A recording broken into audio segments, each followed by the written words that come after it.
श्री कृष्ण ने अपने जीवन काल में अनेक लीलाएं की, जिसमें महाभारत का युद्ध सबसे महत्वपूर्ण था।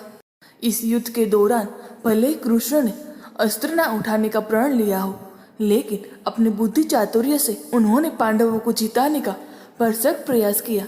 इसी कड़ी में एक लीला कृष्ण की बर्बरी के साथ भी है, जो पांडवों के दूसरे ज्येष्ठ भ्राता गदाधारी भीमसेन के पोते थे। कुछ किताबों के अनुसार बर्बरिक पूर्व जन्म में यक्ष थे, जिनका जन्म द्वापर काल में गदाधारी भीमसेन के पोते के रूप में हुआ था। भीमसेन ने राक्षसी हिडिंबा से विवाह किया था, जिस विवाह के फलस्वरूप भीम को घटोत्कच रूपी पुत्र रत्न की प्राप्ति हुई थी। बर्बरिक भीमपुत्र घटोत्कच का ही पुत्र था, जो कि अपने दादा और पिता के समान ही महान बलशाली और हमेशा सत्य का साथ देने वाला था। महान योद्धा और वीर बर्बरिक की पूजा सुप्रसिद्ध खाटू श्याम महाराज के रूप में की जाती है, जिनकी कथा कुछ इस प्रकार से है। बर्बरिक बाल काल से ही वीर और महान योद्धा थे। उनकी माता ने ही बर्बरिक को युद्ध की दीक्षा दी थी। दरअसल बर्बरिक की मां ने मां आदिशक्ति की घोर तपस्या कर उन्हें प्रसन्न किया था और वरदान के रूप में 3 अभेद्य बाण मांगे थे, जिन्हें मां आदिशक्ति ने बर्बरिक की मां को दिए थे। 3 अभेद्य बाणों की वजह से ही बर्बरिक की मां का नाम 3 बाणधारी प्रसिद्ध था।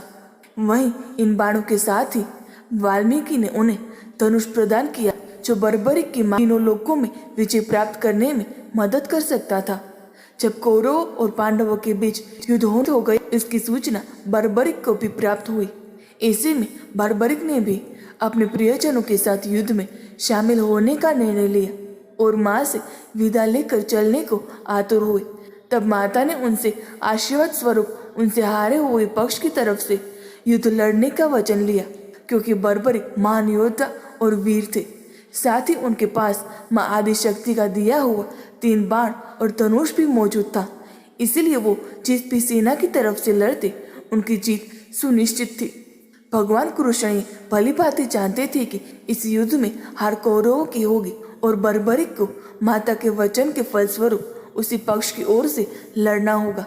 इसीलिए श्री कृष्ण ब्राह्मण वेश में बर्बरिक को रास्ते में ब्राह्मण वेश में रोकते हुए उन्होंने बर्बरिक से रणभूमि की ओर जाने का प्रयोजन पूछा, जिसका जवाब सुनकर ब्राह्मण वेशधारी श्री कृष्ण ने बर्बरिक का मजाक बनाया और कहा कि क्या वो केवल 3 बाणों से युद्ध लड़ेंगे।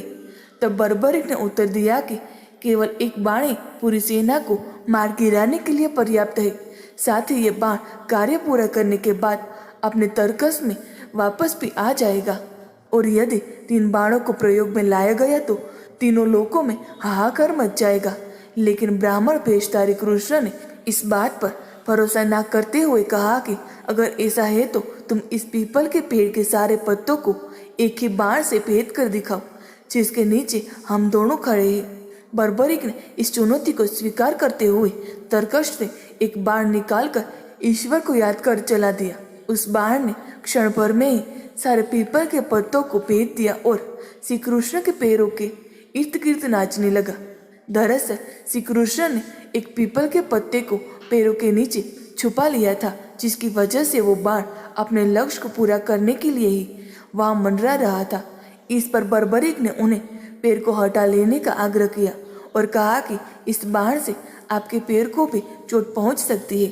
ब्राह्मण वेश में पहुंचे श्री कृष्ण ने बर्बरिक से दान की मांग की, जिसके उत्तर में बर्बरिक ने यथासंभव दान देने की बात का वचन दिया। बर्बरिक के वचन देते ही कृष्ण ने बर्बरिक से सिर का दान करने को कहा। इस पर बर्बरिक ने ब्राह्मण वेशधारी कृष्ण से असली रूप में दर्शन देने का आग्रह किया। तब श्री कृष्ण ने उन्हें चतुर्भुज रूप में दर्शन दिए। कृष्ण ने समझाया कि युद्ध शुरू होने से पहले किसी वीर क्षत्रिय की शीश की आवश्यकता होती है। तब बर्बरिक ने सिर का दान किया, लेकिन इसके साथ ही कटे सिर से पूरा युद्ध देखने की अभिलाषा व्यक्त की।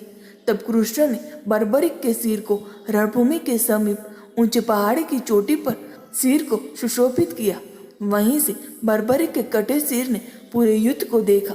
युद्ध के अंत में पांडवों में आपस में विवाद होने लगा कि पूरे युद्ध की विजय का श्रेय किसे जाता है।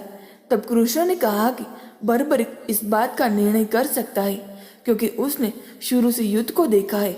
तब बर्बरिक के कटे सिर ने श्री कृष्ण को युद्ध की विजय का श्रेय दिया और कहा कि श्री कृष्ण की बुद्धि चातुर्य, साहस, निर्णय, युद्ध नीति की वजह से ही ये युद्ध निर्णायक रहा। दोस्तों, आपको ये पौराणिक कहानी कैसी लगी कमेंट में ज़रूर बताएं। वीडियो को लाइक करें, शेयर करें और हमारे चैनल को सब्सक्राइब करना ना भूलें। धन्यवाद।